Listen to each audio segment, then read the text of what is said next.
Vamos iniciar algumas palavras sobre o Natal, usando inicialmente o livro Pontos e Contos do Irmão X, Natal Simbólico. Harmonias cariciosas atravessavam a paisagem quando o lúcido mensageiro continuou: cada espírito é um mundo onde o Cristo deve nascer. Fora loucura esperar a reforma do mundo sem o homem reformado. Jamais conheceremos povos cristãos sem edificarmos a alma cristã. Eis porque o Natal do Senhor se reveste de profunda importância para cada um de nós, em particular. Temos conosco oceanos de bênçãos divinas, maravilhosos continentes de possibilidades, florestas de sentimentos por educar, desertos de ignorância por corrigir, inumeráveis tribos de pensamentos que nos povoam a infinita extensão do mundo interior. De quando em quando, tempestades renovadoras varrem-nos o íntimo, furacões implacáveis atingem nossos ídolos mentirosos. Quantas vezes o interesse egoístico foi o nosso perverso inspirador? Examinando a movimentação de nossas ideias próprias, verificamos que todo princípio nobre serviu de precursor ao conhecimento inicial do Cristo. Verificou-se a vinda de Jesus numa época de recenseamento. Alcançamos a transformação essencial justamente em fase de contas espirituais em nossa própria consciência, seja pela dor ou pela madureza de raciocínio. Não havia lugar para o Senhor. Nunca possuíamos espaço mental para a inspiração divina, de ansiedade do coração ou limitados pela ignorância. A única estalagem ao hóspede sublime foi a manjedoura. Não oferecemos ao pensamento evangélico senão algumas palhas misérrimas de nossa boa vontade, no lugar mais escuro da nossa mente. Surge o infante celeste, dentro da noite. Quase sempre não sentimos a bondade do Senhor, senão no ápice das sombras de nossas inquietações e falências. A estrela prodigiosa rompe as trevas no grande silêncio. Quando o germe do Cristo desponta em nossas almas, a estrela divina, esperança, desafia nossas trevas interiores, obscurecendo o passado, clareando o presente e indicando o porvir. Animais em bando são as primeiras visitas ao enviado celeste. Na soledade de nossa transformação moral em face da alvorada nova, os sentimentos animalizados de nosso ser são os primeiros a defrontar o ideal do Mestre. Chegam pastores que se envolvem na intensa luz dos anjos que velam o berço divino. Nossos pensamentos, mais simples e mais puros, aproximam-se da ideia nova, contagiando-se da claridade humilde, oriunda dos gênios superiores que nos presidem aos destinos e que se acercam de nós, afugentando a incompreensão e o temor. Cantam milícias celestiais no instante de nossa renovação em Cristo. Velhos companheiros nossos, já redimidos, exultam de contentamento na esfera superior, dando glória a Deus e bendizendo os espíritos de boa vontade. Divulgam os pastores a notícia maravilhosa. Nossos pensamentos, felicitados pelo impulso criador de Jesus, comunicam-se entre si, organizando-se para a vida nova. Surge a visita inesperada dos magos. Sentindo-nos a modificação, o mundo observa-nos de modo especial. Os servos fiéis, como Simeão, expressam grande júbilo, mas revelam apreensões justas, declarando-se que o menino surgia para a queda e elevação de muitos em Israel. Acalentamos o pensamento renovador no recesso d'alma para a destruição de nossos ídolos de barro. e desenvolvimento dos germes da espiritualidade superior. Ferido na vaidade e na ambição, Herodes determina a morte do pequenino emissário. A ignorância que nos governa desde muitos milênios trabalha contra a ideia redentora, movimentando todas as possibilidades ao seu alcance. Conserva-se Jesus na casa simples de Nazaré. Nunca poderemos fornecer testemunho a elevado espírito do grupo a que Jesus nos conduziu. Trabalha o pequeno embaixador numa carpintaria. Em toda a realização superior, não poderemos desdenhar o esforço próprio. Mais tarde, o celeste menino surpreende os velhos doutores. O pensamento cristão entra em choque desde cedo, com todas as nossas antigas convenções relativas à riqueza e à pobreza, ao prazer e ao sofrimento, à obediência e à mordomia, à filosofia e à instrução, à fé e à ciência. Trava-se então, dentro de nosso mundo individual, a grande batalha. A essa altura, o mensageiro faz longa pausa. Flores de luz choviam de mais alto, como alegrias do Natal banhando-nos a fronte. Os demais companheiros e eu aguardávamos ansiosos a continuação da mensagem sublime. Entretanto, o missionário generoso sorriu paternalmente e rematou: aqui termino minhas humildes lembranças do Natal. Segundo observais, o Evangelho do Nosso Senhor não é livro para museus, mas roteiro palpitante da vida. Continuando, temos mais um texto aqui do irmão X. Senhor, Rei divino, projetado às sombras da manjedoura, diante do teu berço de palha, recordo-me de todos os conquistadores que te antecederam na terra. Em rápida digressão, vejo Sesostres em seu carro triunfal, pisando escravos e vencidos, em nome do Egito sábio. E Cambises, o rei dos persas, ocupando o vale do Nilo, antes poderoso e dominador. Recordo-me as lutas sanguinolentas dos assírios, disputando a hegemonia do seu império dividido e infeliz. Nabopossolar e Nabucodonosor reaparecem à minha frente, arrasando Nínive e atacando Jerusalém, cercados de súbitos a se banquetearem sobre presas para desaparecerem depois num sudário de cinzas. Não observo, contudo, apenas o gentil na pilhagem e na discórdia, expandindo a própria ambição. O povo escolhido, apesar dos desígnios celestes que lhe fulguram na lei, entrega-se de quando em quando à sementeira de miséria e ruína. Revoluções e conflitos ceifam as 12 tribos e o orgulho desvairado compele irmãos ao extermínio de irmãos. Revejo as Medas açoitadas pelos cimerianos e citas. Dário surge ao meu olhar assombrado, envolvido nos esplendores de Persépolis, para mergulhar-se em seguida nos labirintos do túmulo.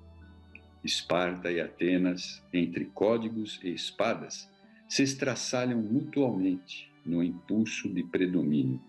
Numerosos tiranos, dentro de seus muros, manobram o cetro da governança, fomentando a humanidade de humilhação e luto.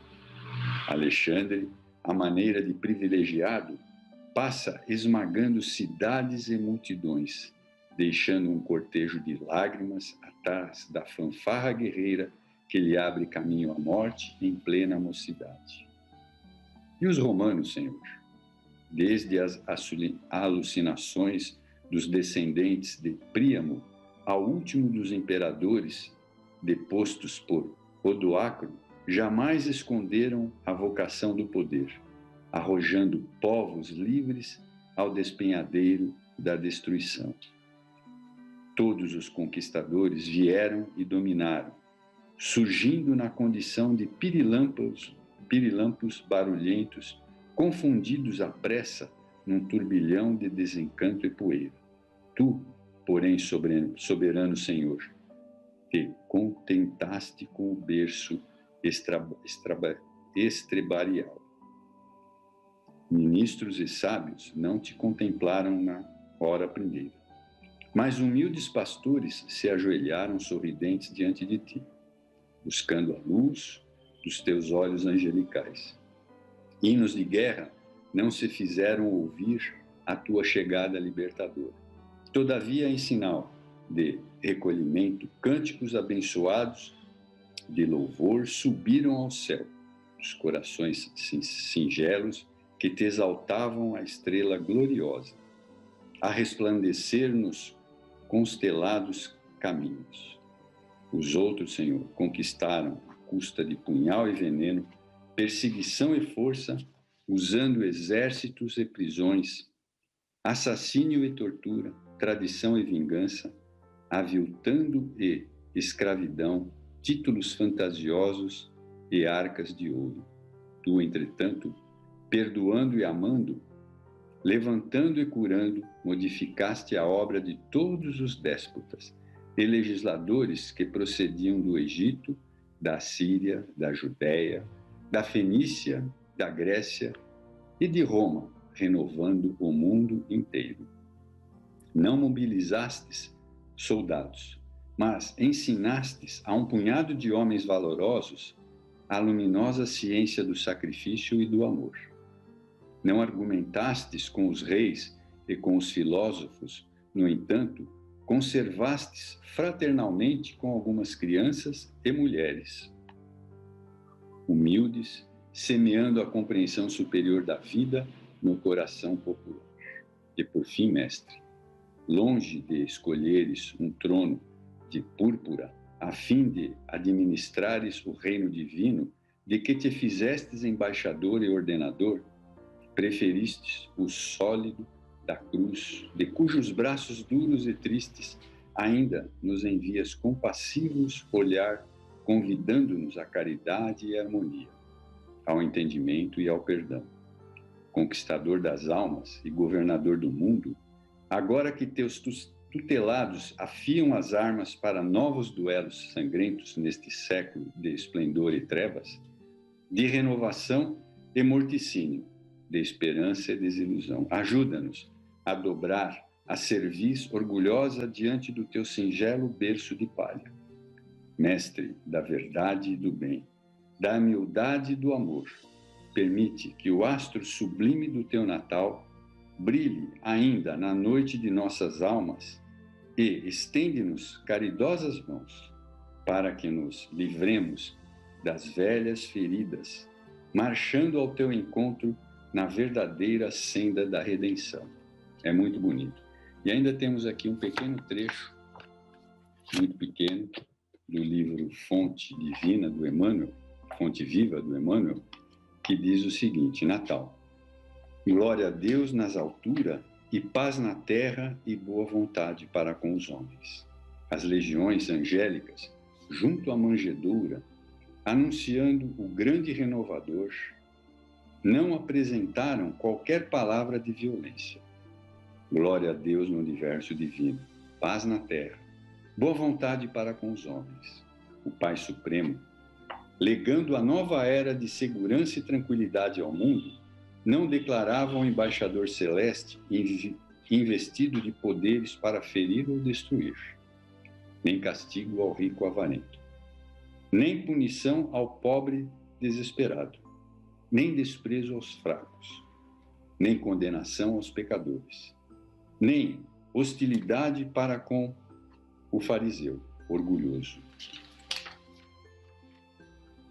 nem anátema contra o gentio inconsciente. Derramava-se o tesouro divino pelas mãos de Jesus para o serviço da boa vontade, justiça do olho por olho, dente por dente, encontrar, enfim, o amor disposto à sublime renúncia da cruz. Homens e animais, assombrados ante a luz nascente, na estrebaria, assinalaram júbilo inexpressível. Daquele inovidável momento em diante, a terra se renovaria. O algoz seria digno de piedade, o inimigo converter-se-ia em irmão transviado. O criminoso passaria a condição de doente. Em Roma, o povo gradativamente extinguiria a matança nos circos. Em Sidom, os escravos deixariam de ter os olhos vazados pela crueldade dos senhores. Em Jerusalém, os enfermos não mais seriam relegados ao abandono nos vales da imundície. Jesus trazia consigo a mensagem da verdadeira fraternidade. Revelando-a, transitou vitorioso do berço de palha ao madeiro sanguinolento. Irmão, que ouves no Natal os ecos suaves do cântico milagroso dos anjos. Recorda que o Mestre veio até nós para que nos amemos uns aos outros. Natal, boa nova, boa vontade. Estendamos a simpatia para com todos e comecemos a viver realmente com Jesus, sob os esplendores de um novo dia. Desejo a todos, os nossos amigos e irmãos, um bom Natal.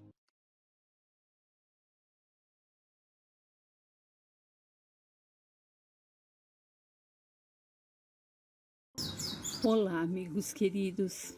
É com o coração em prece que esperamos o dia de celebrar o Natal, o dia em que nasceu Jesus e que Ele possa renascer a todos os dias e em cada momento em nossos corações. Veio aqui com esse vídeo mostrar as bênçãos de Deus, com essa natureza esplêndida, esse céu lindo, azul, que nos traz a esperança, que nos mostra o quanto Deus cuida, ama, protege e nos abençoa com toda a sua graça. E também é hora de falarmos um pouquinho sobre a nossa doutrina, a doutrina espírita, que veio como um divisor de águas, dos tempos em que tudo era imposto e que tínhamos que aceitar, mas que com a graça do Espiritismo, ele veio para descortinar, tirar aquela névoa, aquele branquinho que ficava e que nós ficávamos pensando, como será que é o após o desencarnar?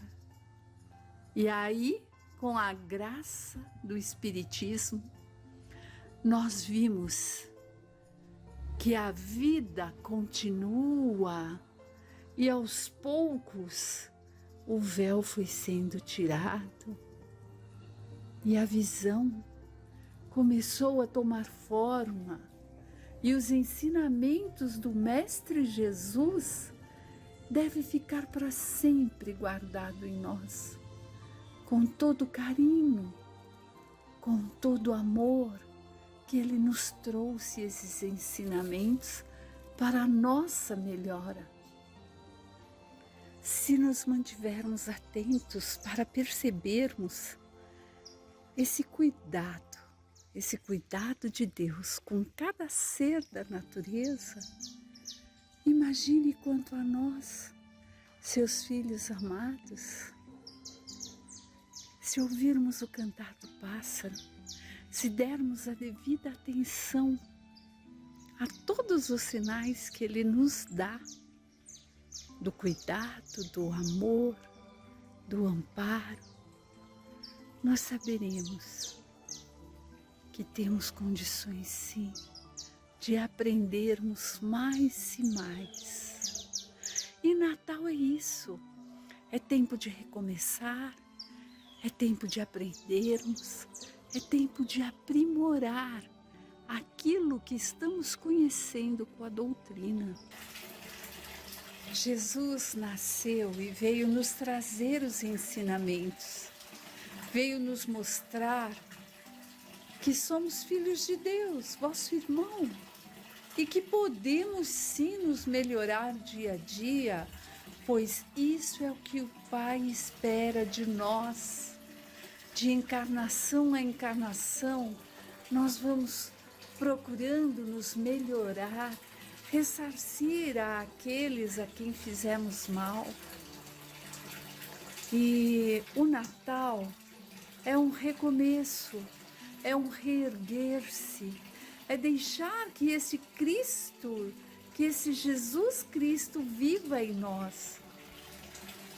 O Natal não pode ser confundido, como muitas vezes o é, com o consumismo, com os presentes materiais, mas com a vibração de amor que devemos ter para com o próximo, principalmente para aqueles que estão doentes nos vícios, nas dores, nas depressões, na falta de amor para consigo e para com o outro. E que neste Natal, nós, aprendizes do amor de Jesus Cristo, de Deus Pai, possamos emanar uma vibração de luz a todos esses irmãos, àqueles que já têm consciência desse Cristo Salvador e àqueles que ainda nem sabem da existência dele, mas que sentirão ali no coração, na consciência, esse divisor de águas da a era cristã, que pode ser agora para aqueles que se encontram adormecidos, para aqueles que se encontram perpetuados no passado e achando que nada vale a pena, que com essa pandemia nada mais tem jeito. E nós sabemos que não é assim. Nós temos a certeza absoluta, porque foi Deus Pai que enviou a espiritualidade bendita para nos ensinar que a vida continua, que somos filhos com vida eterna, que precisamos nos melhorarmos dia a dia. E é isso que devemos semear nesse Natal: amor, caridade, benevolência, ter compaixão aos irmãos mais necessitados, ter compaixão àqueles mais abastados, mas que ainda são tão carentes de conhecimento espiritual, de conhecimento da verdadeira vida, da verdadeira pátria, que é a pátria espiritual. Então, meus amigos queridos, sejamos esses trabalhadores chamados ali na última hora, onde a Terra está passando por uma transformação de provas e expiação para a regeneração. Sejamos esses trabalhadores fiéis, convocados, que estão ali acreditando na palavra de Deus, nos ensinamentos de Jesus, nas colocações que a espiritualidade bendita nos trouxe através de Kardec, e deixando renascer em nós esse menino luz, para que possamos espalhar essa luz de amor em todos os lugares que estivermos. Que assim como a calmaria que nos oferece um céu azul, saibamos ser calmaria também entre os irmãos que cruzarem nosso caminho.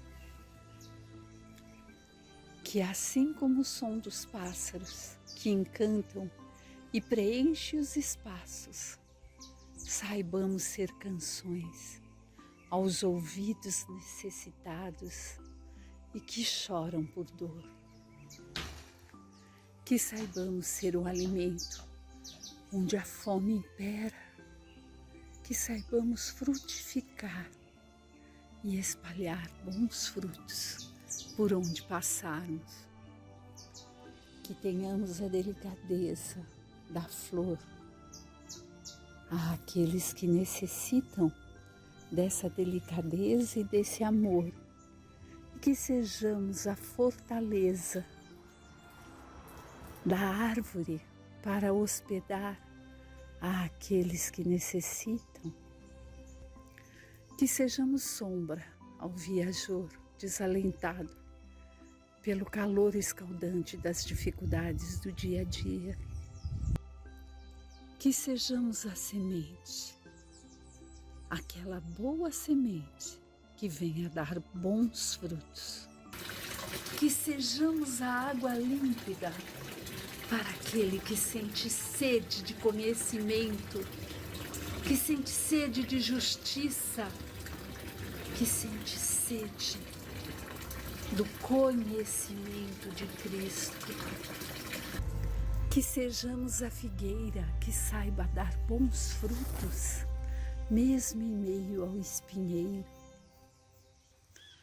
E que saibamos, como espíritas que somos, galgar degrau por degrau da nossa evolução, da nossa jornada evolutiva, com resignação, com resiliência, com atitude cristã, fazendo florescer dentro de nós, dentro dos irmãos, tudo que há de bom.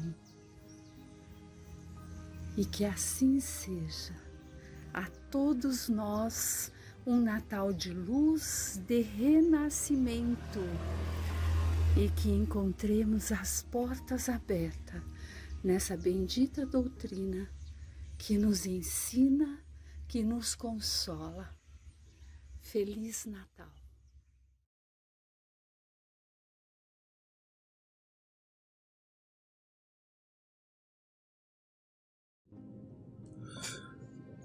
Olá, como vão todos vocês?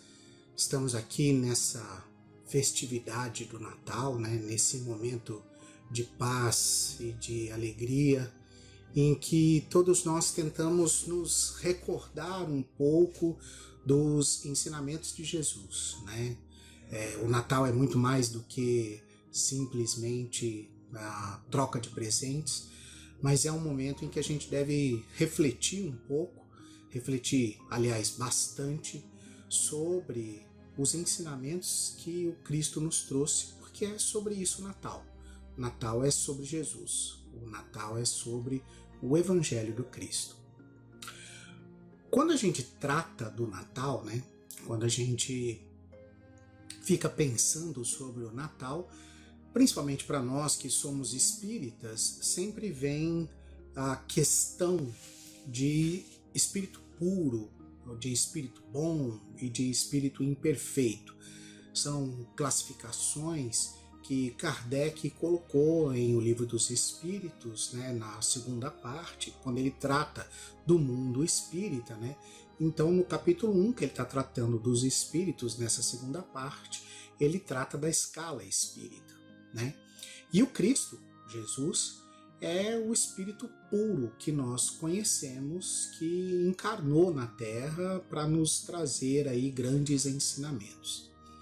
Mas o que é um espírito puro? O que significa ser um espírito puro?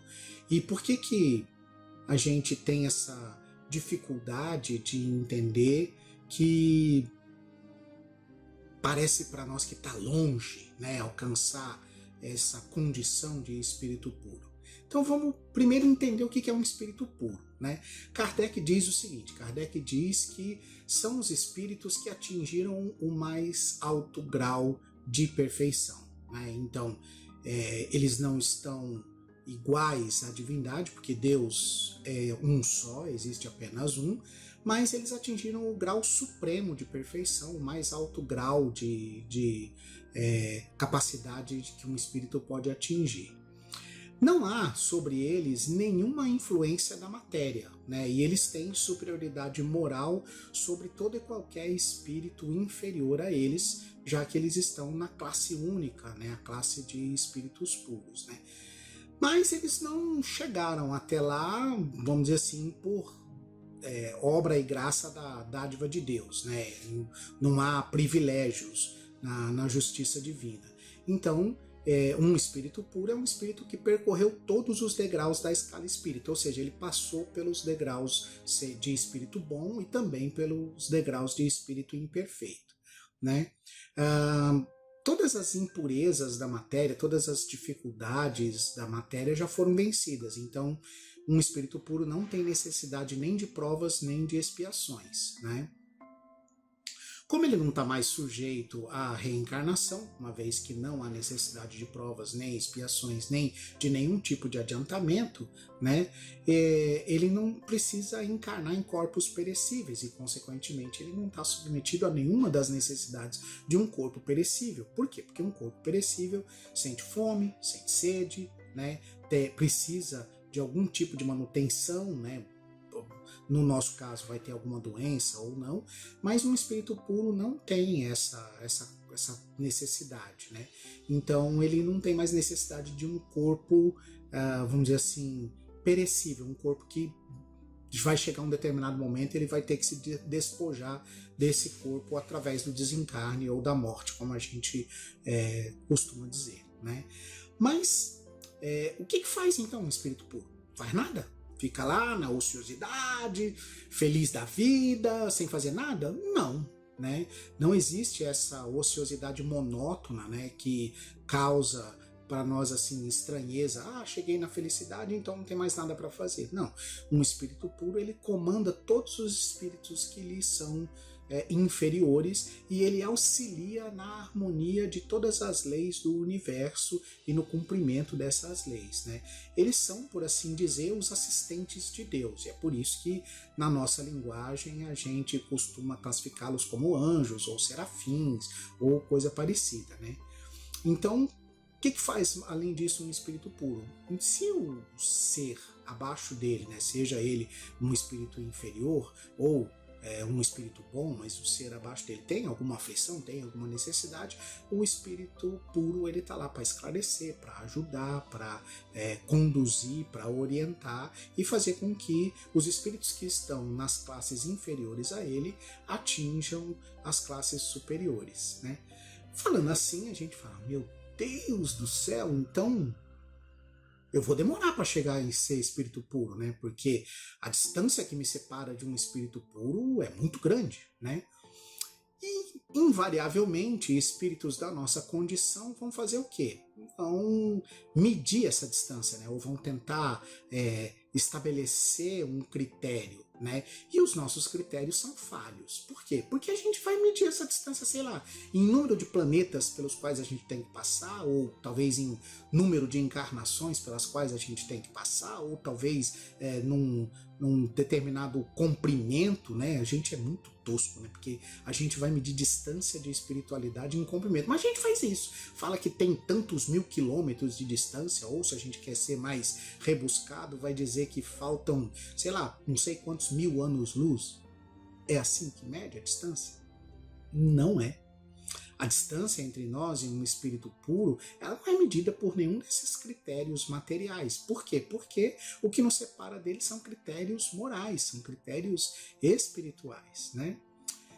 E aí? Mas para chegar em espírito puro, quanto é que falta, né? Para chegar no espírito puro, no espírito na condição de Jesus, né, a gente precisa trabalhar um pouco e pelo menos se tornar um espírito bom, né? E o que é um espírito bom? O que um espírito bom faz, né? Assim, qual que é a categoria aí que tem de espírito bom, né? Então, os espíritos bons, eles têm uma característica muito peculiar, diferente da nossa, mas que faz toda a diferença. Qual que é? A predominância do bem sobre o mal, a predominância do espírito sobre a matéria. Essas são as duas características. Eles estão completamente desmaterializados? Não. Eles estão completamente sem cometer erros? Também não. Mas o que diferencia eles da gente é que a intenção desses espíritos é sempre de praticar o bem. Um espírito bom, um espírito que tem a benevolência em si, o que ele quer? Ele quer praticar o bem. Então, os espíritos, eles são benevolentes, eles têm conhecimentos de ciência, né? Eles têm sabedoria, né? E por isso eles são superiores, né? A gente consegue perceber esses espíritos bons através, por exemplo, das nossas crenças vulgares de gênios protetores, de espíritos do bem, né? Todo tipo de coisa nesse sentido faz a gente entender um espírito superior a nós como um espírito bom, né? E o que é que eles fazem? Eles não reencarnam mais? Espírito bom reencarna, espírito bom ainda precisa encarnar, né? Mas ao contrário de nós, eles não estão mais espiando, né? Porque como eles têm predominância do bem, eles mais praticam o bem do que o mal. E, consequentemente, eles não têm necessidade de expiação, né? Porque mesmo quando eles cometem algum erro, esse erro não é intencional, né? Como é no nosso caso, né? Então, a gente ainda está numa situação de que a gente ainda pensa, maquina, né? Tenta bolar um plano maquiavélico para prejudicar alguém, né? Um espírito bom, ele não gasta neurônio, nem cérebro, nem nada do gênero para fazer esse tipo de coisa. Pelo contrário, ele usa todos os recursos que ele tem disponível para se tornar melhor e para ajudar quem está ao redor dele, para fazer o bem. Ou seja, ele pratica o amor ao próximo, né? Ele ama o próximo como a si mesmo, ele está se esforçando por isso, né? Mas como é que funciona, então, essa diferenciação, né?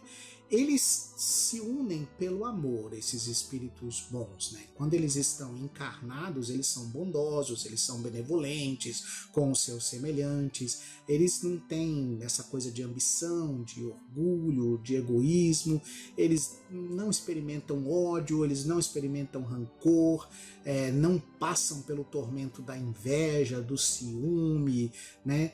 Porque eles só fazem o bem, só querem fazer o bem. E quando eles se encarnam entre nós, né, normalmente é por exceção e para cumprir missões de progresso deles, mas para auxiliar também o nosso progresso. É essa basicamente vamos dizer assim, a grande diferença entre nós e os espíritos que são bons, que estão nessa segunda categoria, aí, nessa segunda ordem, né? Então nós temos uma ordem única, uma classe única, que são os espíritos puros, que é o caso de Jesus, né?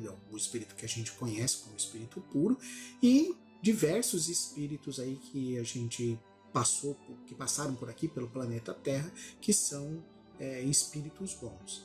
E por que eu estou falando isso? Eu estou contando isso no Natal porque no Natal é uma época em que a gente faz muitos planos de melhoria, né? A gente tenta se planejar ou se esforçar para se tornar uma pessoa melhor, normalmente no ano que vem, né? Sempre, nunca é no agora, é sempre no ano que vem, né? Sempre para depois. E aí, a gente precisa analisar um pouco o que é ser um espírito imperfeito, né? Que vamos tentar nos entender aqui e observar o que realmente nos separa dos espíritos puros e dos espíritos bons, né? Um espírito imperfeito, ele é caracterizado pela predominância da matéria e pelo desejo de fazer o mal, ainda que disfarçado, mas ele tem essa propensão para fazer o mal. Essa que é a característica maior aí de um espírito imperfeito, né? Então, quais são as coisas que estão presentes num espírito imperfeito, né? Tá presente a ignorância, né? Tá presente o orgulho, tá presente o egoísmo e tão presente todas as paixões e todas as dificuldades criadas por essas três características aí que eu acabei de falar. Mas, e é aí que entra, vamos dizer assim, a grande sacada desse estudo, ignorância pode ser resolvida, porque ignorância é o estado de quem ignora, de quem não tem o conhecimento, né, ou de quem não sabe da existência de alguma coisa. Então, antes da gente conhecer os vírus, a gente era ignorante em relação aos vírus, mas aí a gente foi lá, estudou eles e começou a entender como é que eles funcionam. Então, a gente deixou de ser tão ignorante em relação aos vírus, né? E assim com todas as outras coisas, sejam elas de ciência ou de leis morais. Orgulho, né? Esse sentimento doido que a gente tem, que é ter prazer de se sentir superior ao outro, né? Quando você tem o seu interesse pessoal acima do interesse do outro, né? Então você tem orgulho porque você acha que você é melhor do que o outro, mas isso também tem cura, né? Você consegue, através da tolerância, da compreensão, do perdão das ofensas, você consegue se curar do orgulho, né? E egoísmo? Nem precisa te explicar muito, né? Egoísmo é esse todo tipo de pensamento que considera você primeiro em relação a qualquer outra pessoa, que coloca você na condição de eu preciso ser atendido primeiro antes de qualquer um, né? Primeiro eu, depois os outros. Então esse sentimento de vamos chamar assim, de autossuficiência ou de superioridade, né? De se considerar superior, é que faz de você egoísta. Nós temos a intuição de Deus, né? Espírito imperfeito tem a intuição de Deus, mas não consegue compreender a Deus. Então é como se você tivesse uma ideia inata do que é Deus, né? Ou de como ele poderia ser, né? Mas a gente não compreende os desígnios de Deus de forma coerente, né? E tudo isso faz com que a gente tenha dificuldades para cumprir as leis de Deus. Todas essas coisas têm cura, todas essas coisas dependem de nós mesmos, né? Então a gente pode se esclarecer, pode se tornar melhor e pode evoluir, né? Nem todos os espíritos imperfeitos, e essa é uma coisa muito interessante para a gente analisar, né? Nem todos os espíritos imperfeitos são essencialmente maus. Na maioria, né, em alguns aí, principalmente em um planeta igual ao nosso, que já tem uma certa evolução, tem muito mais leviandade, tem muito mais irreflexão, tem muito mais malícia, né, muito mais defender o interesse pessoal do que aquela coisa de verdadeira maldade, né, pelo menos para esses que estão um pouquinho mais adiantados no grau dos espíritos imperfeitos aí, né. Então você não tem assim vontade de fazer o bem, mas você sabe que precisa fazer, né? E quando você não faz o bem nem o mal, né? Pelo simples fato de que você não está fazendo o bem, você está deixando a oportunidade para fazer o mal, né? Então, o que a gente precisa fazer, né? A gente precisa entender essa nossa inferioridade e buscar o contrário disso, né? Só que tem ainda entre nós espíritos que se comprazem no mal, são aqueles que se rejubilam quando acontece alguma coisa que eles vão levar uma tremenda vantagem e podem praticar o mal e tem a sensação de que vão sair impunes, né? Nesses, assim como nas outras imperfeições, a inteligência ela tá lá, só que ela tá aliada a essa maldade, né? Essa inteligência ela tá ali aliada à maldade ou à malícia, provocando esses atos tão inferiores que a gente tem, né?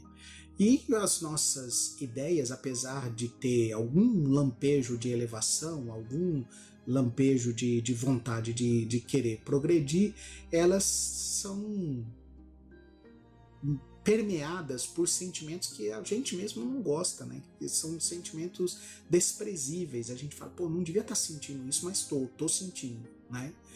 Então, os nossos conhecimentos são muito restritos e a gente pode mudar isso, né? A gente pode mudar de atitude, a gente pode mudar de pensamento.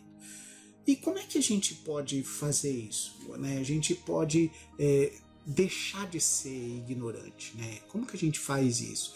Você precisa tratar um pouco, né, essa sua ignorância. E como é que você trata a ignorância? Como é que se faz isso, né? Como é que eu mudo o meu pensamento? Voltando para a questão da ignorância e voltando para a questão do estudo, né, você muda o seu pensamento colocando conhecimento novo. Há duas formas de você adquirir conhecimento. Uma é pela experiência própria, né? Então você vive uma determinada situação e por viver essa situação você registra um ensinamento. Mesmo que você não queira, vai estar lá registrado na sua memória aquele ensinamento, né? A outra forma de você fazer isso é estudando a experiência dos outros, né? Então, quando você lê um livro, mesmo que seja um romance espírita, quando você lê um livro técnico, como o Livro dos Médiuns, quando você lê um livro moral, como o Evangelho segundo o Espiritismo, você está aprendendo com o registro das experiências de uma outra pessoa. E esses aprendizados é que modificam você.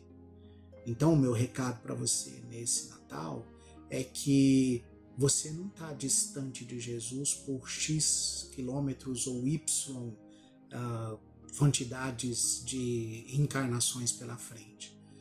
Você está distante de Jesus por uma questão de escolha, né? A distância que nos separa dos espíritos bons e dos espíritos puros, ela não é medida em metros, nem quilômetros, nem em número de encarnações. O que nos separa da felicidade que a gente tanto deseja e que esses espíritos puros já desfrutam, né, são só as nossas escolhas e as nossas atitudes, só os nossos pensamentos, os nossos sentimentos e as nossas intenções. E isso tem cura. A gente só precisa querer mudar e se esforçar para mudar. É só isso, mais nada. Não tem nenhum segredo. Eu desejo a vocês um Natal com Jesus no coração, mas desejo que vocês realmente queiram e se apliquem nessa mudança de si mesmos. Que vocês se esforcem por extirpar de vocês todo resquício de imperfeição que a gente viu nessa nossa conversa. Eu me despeço de vocês pedindo paz nesse momento e no ano que vem inteiro, por esse dia e por todos os dias que ainda vocês vão estar encarnados. Eu espero que todos estejam com saúde, bem com seus familiares, confraternizem-se e amem, porque é amando o outro que a gente se torna melhor. É compartilhando aquilo que a gente sabe, que a gente aprende e é ensinando que a gente aprofunda o conhecimento e se torna melhor. Fiquem em paz. Eu me despeço com a prece que Jesus nos ensinou. Pai nosso, que estais nos céus, santificado seja o vosso nome. Venha a nós o vosso reino. Seja feita, Pai, a tua vontade, assim na terra como nos céus.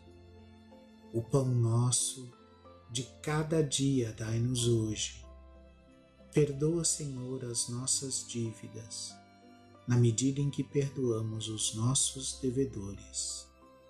Não nos deixes cair em tentação e livra-nos de todo o mal.